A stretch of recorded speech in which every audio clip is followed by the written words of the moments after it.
Hello! Welcome to my house tour. We are going to see the girls' room now. If you're just now joining in, be sure to catch some of my other videos where I show you the rest of the house. In the girls' room, I have two little girls in here. I have one 8-year-old and one 1-year-old in this room. It used to be a porch and they turned it into a bedroom. I built this loft bed for my daughter so that she would have more space under the bed. And when our daughter is a little older, our 1-year-old's a little older, she will be moving down underneath the bed and we'll be putting her mattress down there. But for now, she is here in a crib, and this room is really narrow. I don't know if you can't tell, but like the length of a twin size mattress is really as wide as this room is. And then it's a little bit long. And so I have, so you can see here. Yeah. Okay. So I have shelving units here with clothes and a wardrobe here. We're going to be getting some wardrobes probably from IKEA when we redo this room, and be hiding the clothes away in there. Having two different big things for clothing in here doesn't make a whole lot of sense, but it's what we have right now. I used to have everything set up in like a family closet, but it was in the front room and it was really awful looking. And I was going to, down the road, transition a different room into being the family closet and build a wall and la-da-da-da-da. I gave up on that whole dream. I realized, you know what, that's way more than we need to do.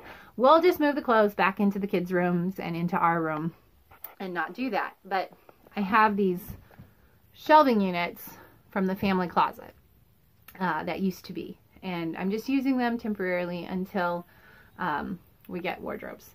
And this room is going to be renovated soon. When we first moved in, Audrey was turning 4 and she really wanted her room to be pink back then. But now she doesn't want her room to be pink, and we're going to be painting it this blue. I think you might be able to see a little spot of it up there. And this bedding on her bed is new from IKEA. And so the room's going to match that when we get it done. So anyway, that's our girls' room. Tips in here, you'll see, again, I have lots of baskets. I love to keep things in baskets. This is bows, diapers and wipes. This whole idea that you need a diaper changing table, you don't need a diaper changing table. I change people on the floor or I change them in the crib. So I keep the clothes in laundry baskets right now. That's worked really well for us. Keep pajamas and underwear and socks and swimsuits in this top one, and then all their clothes that they wear out in here. And then over here hanging up, I've got all their dresses. And my daughter has a lot of art supplies there. And then over here, we have an empty bookshelf, and it might contain toys here pretty soon. I'm not sure. And then over here in the corner, I have another bookshelf, and it has some Barbies. I don't like to let the kids have a whole lot of toys. I kind of tell them you can have as many toys as you're willing to clean up, or that I can clean up in like 5 minutes or less. Oh my, some people are getting upset. We are now in the boys' room. I have 4 boys sleeping in this room. You'll notice the walls are a crazy mess. That's because when we moved in here originally, we started ripping the wallpaper down, and I was like, oh, we're just going to redo these walls. We'll just let your friends and let you guys draw all over the walls. Well, it's taken us forever to get to this bedroom because it's not our highest priority. Let's be honest, boys really could care less what their room looks like. So anyway, that's the walls. They're chaos. We have 2 bunk beds in here, 4 kids. The room is really long, really big. As you can see, we can easily fit the 4 bunk bed or the 2 bunk beds in here, and really we could probably fit another one along the wall over here. Here, let me close this door so you can see the room. Yes, so I have IKEA. You'll notice I have a lot of IKEA. I love IKEA. Anyway, we have IKEA here. I forget what these are called. Anyway, I call them their cubbies, and we keep all the boys' clothing inside of their cubbies. I keep socks and underwear organized in the cubbies in Ziploc bags. Works like a charm. It's great. We also got this at IKEA to hang from the sides of their beds. They never use it. It was a waste of money. Okay, that's at IKEA, waste of money. We do organize the kids' special things on shelves. So they each have a shelf by their bed, and then we also have shelves on the wall for displaying like their nicer Lego sets. My boys like Legos, and also their nicer toys that they don't want like their 4-year-old brother getting into or their 1-year-old sister getting into. We're currently keeping Legos underneath this bed, and they end up all over the floor. So that's a huge thing, getting it cleaned up. But at least then the Legos are in a bedroom and they're not out in the main space with the baby who would eat the Legos. So it's worth the trade-off. I recently set up this little study area here for my son who's going into 7th grade. And he's going to be doing the challenge program next year with our group. Our homeschool co-op that we're involved in called Classical Conversations. They have a challenge program that's amazing, and I will be doing a video about that soon too. So anyway, that is his study space. So when he's studying, I try to keep everyone else out of this bedroom so he has a quiet place to be. Hello. What are you doing? I'm talking about your study space. Oh.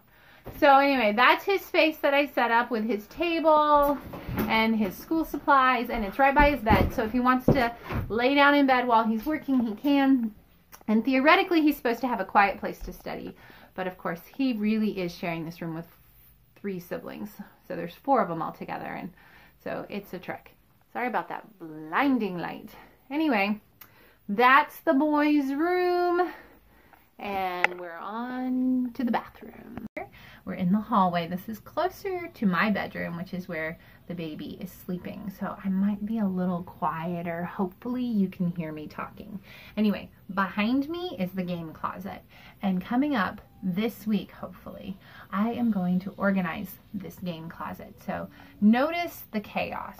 It is crazy. And then inside of here, this is for a padlock. Yes, we do lock the games away sometimes, but I made the mistake of telling my 7-year-old how to unlock the padlock, so now it's really hard to keep it locked, and everybody loves to get into the games. So that is our game closet. It is a mess, and it needs to be organized, and it needs to be KonMari'd. We need to get rid of some of the games. I love picking up games at Goodwill. And being a homeschool mom, I think, oh, it's educational. Oh, we need more games, you know. And they hardly ever play them anyway. But one of our favorite games, well, we have a lot of favorite games. I'll have to do a video sometime about all our favorite games. I don't know. I don't want to get into that right now. So I have a bookshelf here in the hallway because I needed to put it somewhere. And it fits some of my books.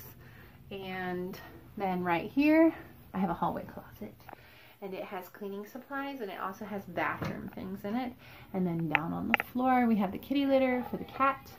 And that one needs reorganized as well. And yeah, can talk a lot about that. So now we're going into the one and only bathroom in this house.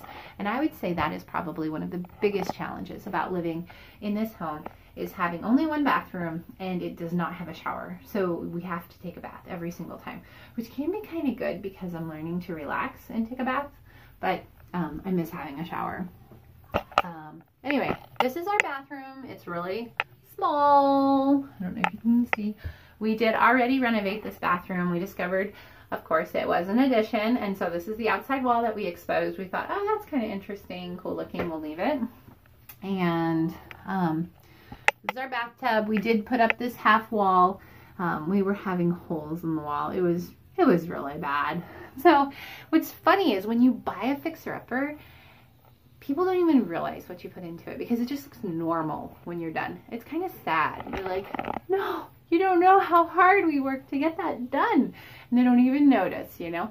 Like, we didn't even used to have lights. My husband's wired all these lights, and most of these outlets he's wired, and just so many things go into fixing up a house that people don't even notice. But anyway, all right. So this bathroom, we redid the vanity. But yesterday, or the day before yesterday, my daughter broke the top to the toilet. So, it's nasty in there. And we're going to be putting a new lid on that very soon. So this is our bathroom, 1 bathroom for 8 people. Yeah, that's one reason why we're moving someday. So anyway, we're gonna have to wait for the tour of my bedroom until later.